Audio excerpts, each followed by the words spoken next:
Some of my most precious family photos that have come to me as a family historian actually spent 50 plus years inside of a trunk in a barn in Southern Virginia. Hardly the ideal spot to store family photographs, right? In this video, I'm going to be sharing with you the best practices for storing your family photos to safeguard them from future damage and to have them around for future generations as well. Hey guys, if we haven't met before, I am Lisa with Are You My Cousin, and this channel is designed to help you find your ancestors, grow your family tree, and not get overwhelmed in the process. So if that sounds like your cup of tea, you're in the right spot.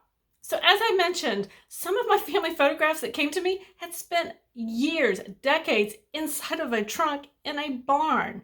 Now, here's one of those photographs right here. This is my guy.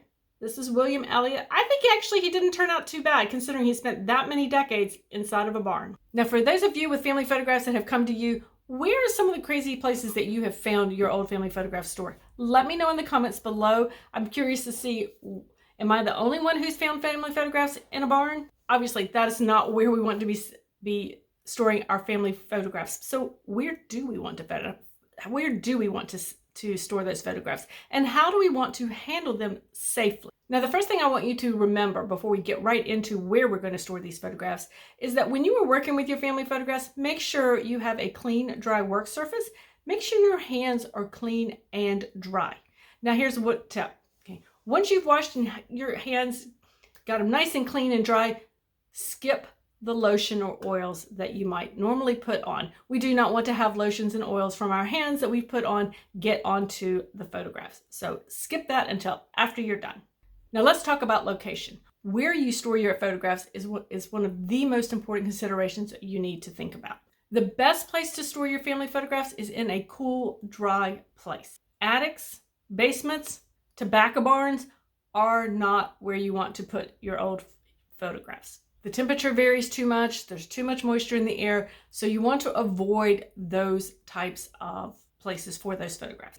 Next up, make sure you avoid storing your photographs in places of extreme temperature changes. So avoid that attic that can be very, very hot in the summertime or very, very cold in the wintertime. Same thing with those outbuildings on your property. You want to make sure that you are avoiding those extreme temperatures.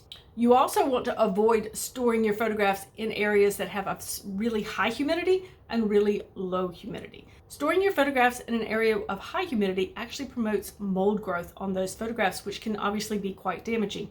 Storing in extremely low humidity actually promotes brittleness for that photograph. We want to make sure that we can avoid those extremes if possible. Now, this is a big one. This next one is a real big one. Make sure you avoid storing photographs in direct sunlight.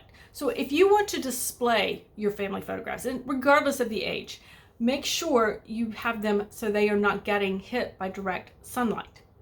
Now, for those older photographs particularly, what I recommend is actually getting a good digital image of it and displaying the digital image, or whether I frame it on the wall or maybe I have it on a coffee table, and storing the original away in a safe, cool, and dry place in my home.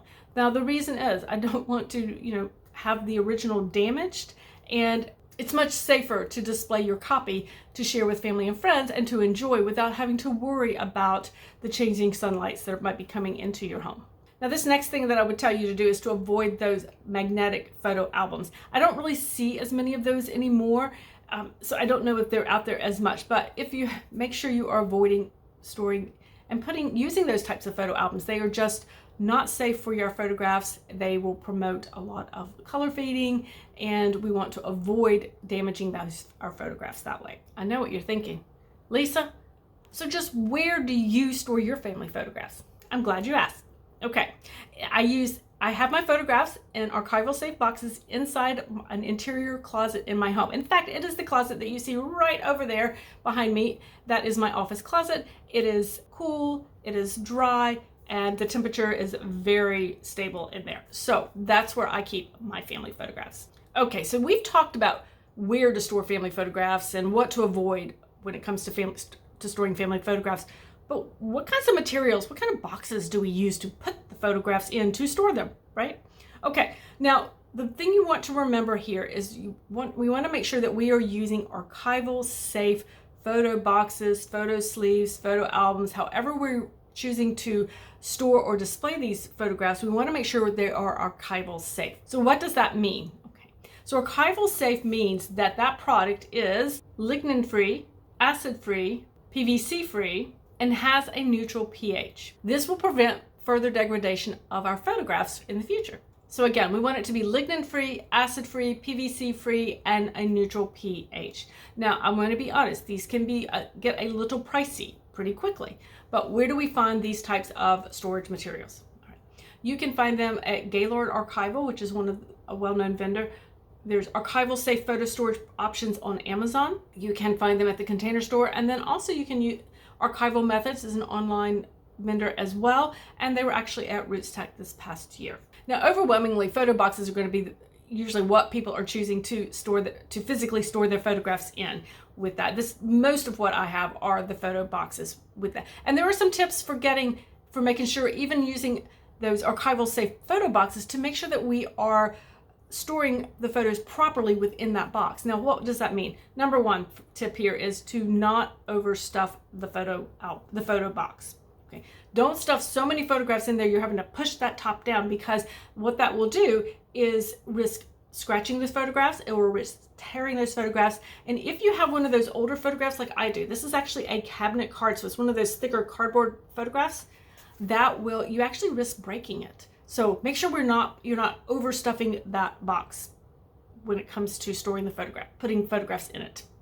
Now, the flip side of that is be careful not to underfill a box. So if you have a photo box that you've got your photos in, and there's a lot of slippage back and forth, again, you risk scratching or tearing those photographs. Just put a spacer in there to hold them in place, so we minimize that shifting. Again, regardless, you want to minimize shifting forward, backwards, etc. So we, don't scratch the photographs.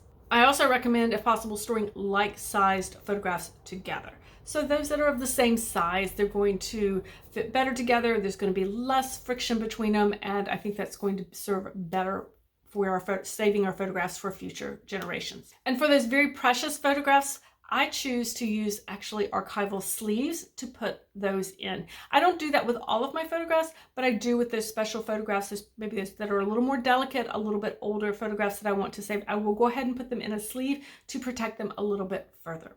If you do choose to use those photo sleeves, I do recommend only one photograph per sleeve. I know it's tempting to put two in there, back to back, but I would, again, make sure you just use one. It's safer for that photograph. You're not squishing it, you're not stuffing and putting a lot of undue pressure on the photograph. Now, what about oversized photographs? So, does anybody have, does anybody have one of these really oversized photographs? Right. So how would I store that?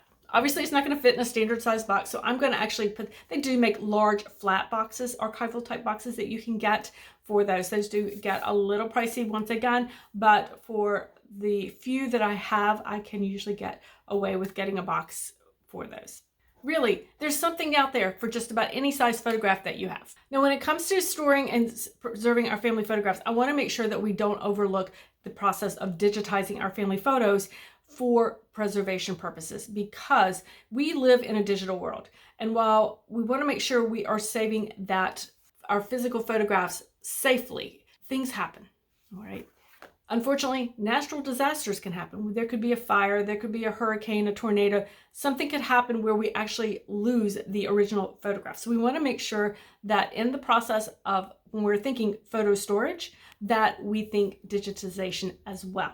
Now, I've done videos on how to scan and digitize your family photos, and I will link those to the description below so that you can refer back to those. So I don't want to get too caught up in that piece of it right now. Just add that piece though on your to-do list, that you make sure you digitize your photographs. Now, once you've digitized your photographs, we want to think about the storage for those digital copies as well.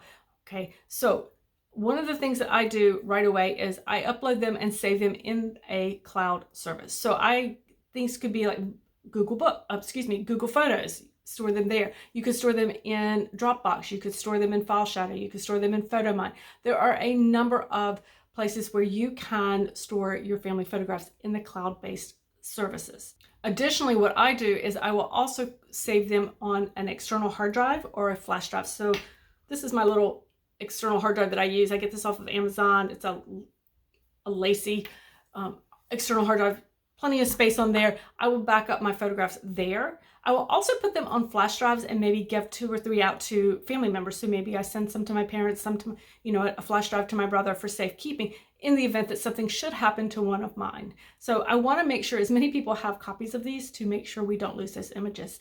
In the event that something happens to the original photographs, I want to make sure those images are still preserved and stored safely elsewhere. So the theme here when it comes to digital photographs and storing and safeguarding our photographs for future generations is really to do it in multiple places. So we want to make sure we're taking the best care we can of this physical photograph, but that digital photograph, we have the ability to store it in many places, and that means we have fewer chances of losing the image in the event something happens to that original photograph. Now, if you would like to learn more about old family photographs and what they could be telling you about your own family history, make sure you watch the video on your screen now.